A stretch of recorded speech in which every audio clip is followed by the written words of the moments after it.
Hi guys, it's Kristen and I am back with the Fury Fighter. For this video, I want to talk about me. I want to go in depth through my story with Crohn's disease, when I got my ostomy, and how I'm doing today.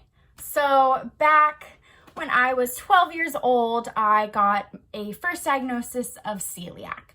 So at that time, I was very athletic. I was playing soccer and softball. I was always running around outside, and I was very happy to have that freedom. Then I started to feel very, very badly. Stomach cramps got more and more severe. My mom and dad were very concerned, and I kind of wanted to stop doing anything that made me feel this horrible. So I did go see a GI, and I got diagnosed with celiac. That lasted about a year until I found a new GI. Gluten-free diets are no fun when you're already picky and 12 years old. So I got my second diagnosis and my correct diagnosis from another GI, and it was Crohn's disease. So I was very confused. I didn't know what to expect, what my life would be like. My parents were scared. Everyone around me didn't take it too well.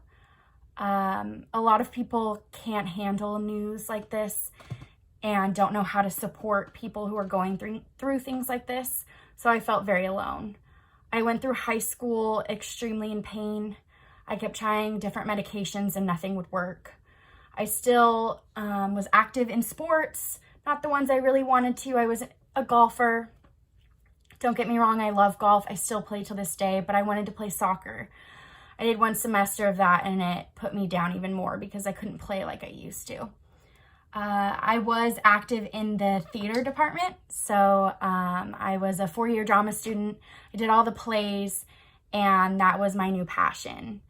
I was also in 4 clubs. I was a homecoming princess, but it wasn't what I wanted my high school to be like, because although I was active in all of these different activities, I was in so much pain. I missed so much school. I couldn't go to any parties.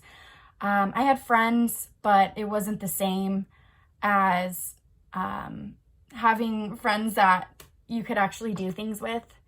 I moved off to Southern California for college when I turned 18. I moved off on my own. I wanted to go to college so badly, and I did. I saw a new doctor in Beverly Hills, Cedars-Sinai. The most amazing doctor I've had by far, and that's saying something. I've had a lot of doctors. Her name is Dr. Dubinsky. She took one look at me and basically said, "Kristen, you're so sick." I was 75 pounds. At my same height, I'm 5'7", and I was basically dying. My colon was taking everything out of me, and it caused so much inflammation that my body couldn't heal. So before I knew it, I was in a hospital bed, in a gown, about to have surgery to undergo a loop ileostomy surgery. So again, I had no idea what was going to happen to me.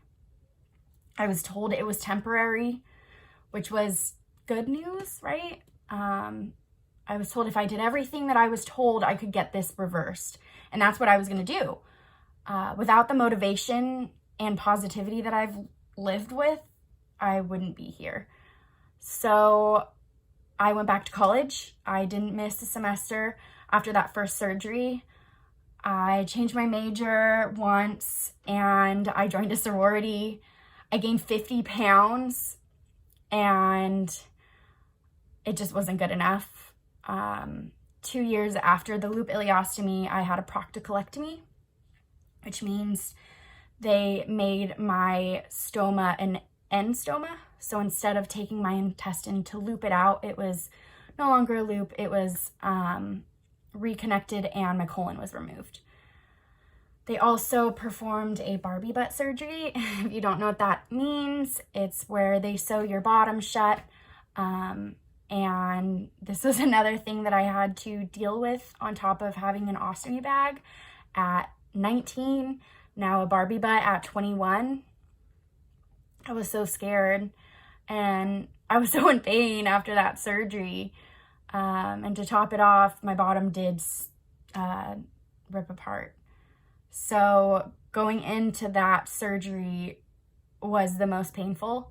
I had a flap surgery where they took skin from another body part to cover up the part where I had perianal disease. A lot of information, but that surgery was the worst time in my life, I would say. It was the hardest.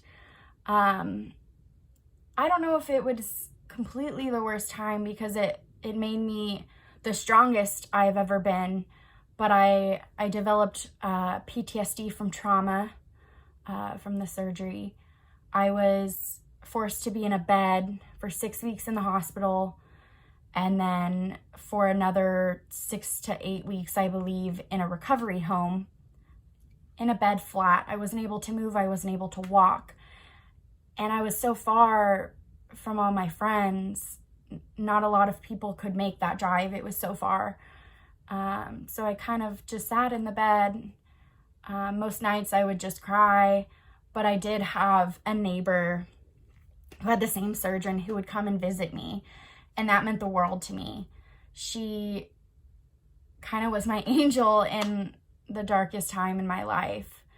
So after a brutal couple of weeks, they removed my staples, they removed my drains, and I could start to relearn how to walk.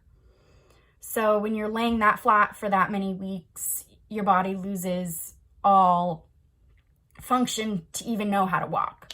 So I did relearn how to walk. I was in a wheelchair for a while in that recovery home. They retaught me how to walk, and then I was free to go home. Since then, I've just had little surgeries here and there that weren't as crazy. But along that 5 years of surgery, I also went through more and more medications. I've tried every single biologic, and the current medication I'm on has brought me to remission for the first time since I was a young child, I guess. I've had my disease for over 10 years, and it's always darkness when you don't know that you can actually reach remission. Being healthy, remission for someone with Crohn's disease means no active inflammation. So it's not a cure, but it means that I can enjoy a life of being healthy, even just for a little bit. So I reached my year mark, and I'm still in remission. In that year, I got to travel. I went to Bali in Australia. I've always loved to line dance. It's been one of my top passions. So I've been able to go line dancing every week with my friends. I've been able to visit the beach as much as I want and be present in people's lives that really mean a lot to me. So I have a happy ending to my story, and it's not over. I know I have a lot ahead of me, but I know what it's like to be healthy now. And for those of you who've never reached remission, just know you're not alone, but it is possible. And even though you may think it's not possible, I can be your example. So I've not been through a lot of surgeries others have, but I have the experience of working with a lot of different ostomy patients who've told me so many different stories. But I hope in my future videos I can educate you guys a lot and show you what a life of Crohn's disease and a chronic illness looks like, but ways that you can cope even during the hardest times. So that is my story. That's a little bit about me and my health. I can't wait to share more with you guys, and I will see you guys soon. Bye.